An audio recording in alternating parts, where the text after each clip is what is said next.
So using some other modalities, another case, here's a spinal fusion, T10 to sacrum, the whole lumbar spine. They had 10 previous surgeries, so lots of old hardware in there that the surgeon was going to remove and replace as he went. Patient's symptoms were back pain, leg pain, worse on the left. Here's their baseline somatosensory evoked potentials from the ulnar nerve in the arms and from the posterior tibial nerve in the legs, left side, right side. Good subcortical responses and cortical responses all the way through. This looks okay, good baselines. And the way to read this is the blue line is the baseline in all these cases, and the purple one is the one that's currently being recorded. So we're continually comparing purple to what we recorded before there was any surgical manipulation whatsoever. Again, using the patient as their own control. We're doing motor evoked potentials in this case, so here's the baselines for there. Again, the blue is baseline recordings, and then purple is sort of the most recent sets.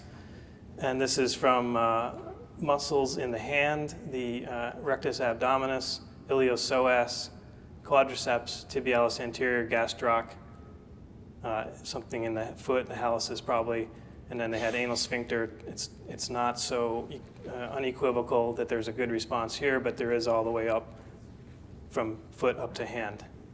And the hand is used as a control. Obviously, it's not going to be affected by something they're doing in the low lumbar sacral area, but it helps us figure out if we do see changes from that area. Is it also changing in the hand? Is it generalized, or is it specific to the site of surgery? So here's the course of surgery. Baseline pressure, the mean was 69, 0.8% SIVO, 150 micrograms propofol.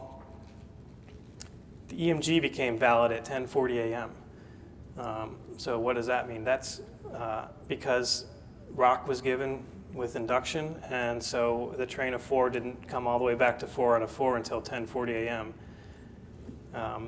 Some people will say that, well, I have 2 twitches, that's fine for you to record EMG. That's not correct.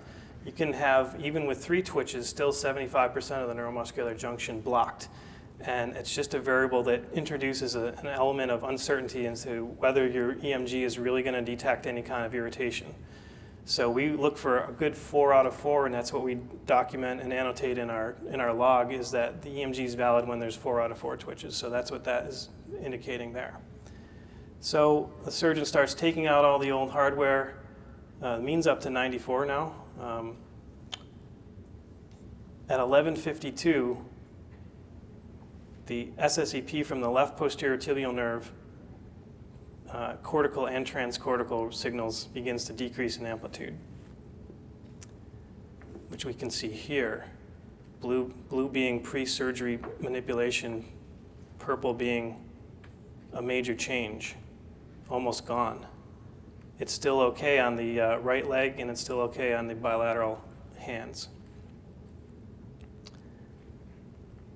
So we figured, it's not a technical issue. We're still delivering current. All of our electrodes are in place. They haven't fallen out yet. We told the surgeon that we have this unilateral single extremity change on the left leg. He said, run a motor. Here's the motors. We did a series of them, a train of them. What was here is baseline is now gone. What was here is now gone. The foot is gone, and that's bilateral. So gastroc and foot have now been lost in the motor evoked potentials, even though the sensory change was only on the left leg. So again, we're troubleshooting at this, all this is happening at the same time. We're troubleshooting technical aspects.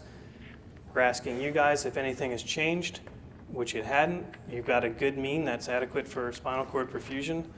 Propofol has been stable. There's narcotic, which is great. That doesn't have any effect. SIVO is okay.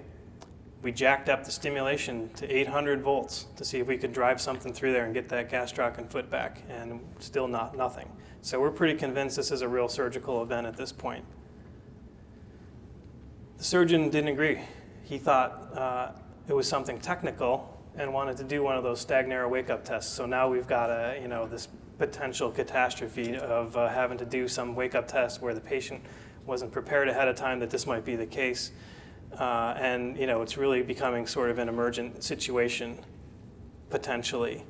His assistant, though, said, you know what, let's explore the field a little bit before we go through this wake-up test. I should have said Vazel wake-up test, sorry.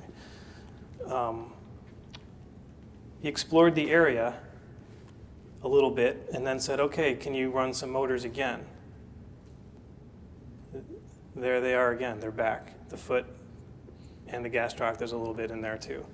So now the motors have come back after this exploration and we didn't have to do this wake-up test. How about the sensory evoked potentials? By 1 o'clock, the left tibule has returned. Nice, big, strong, robust responses again, basically back to baseline. So what's happening here? As he was removing the hardware, one of the facet joints actually became lodged down into the canal and was compressing the cord 30%. He said it wasn't easily visible, and he wouldn't have done that exploration and found that and fixed it if we hadn't had our signals changing. So this was a real solid catch that really saved the patient from having some really serious post-op sequela. And that we convinced the surgeon that it was true too, and he actually found what he had done.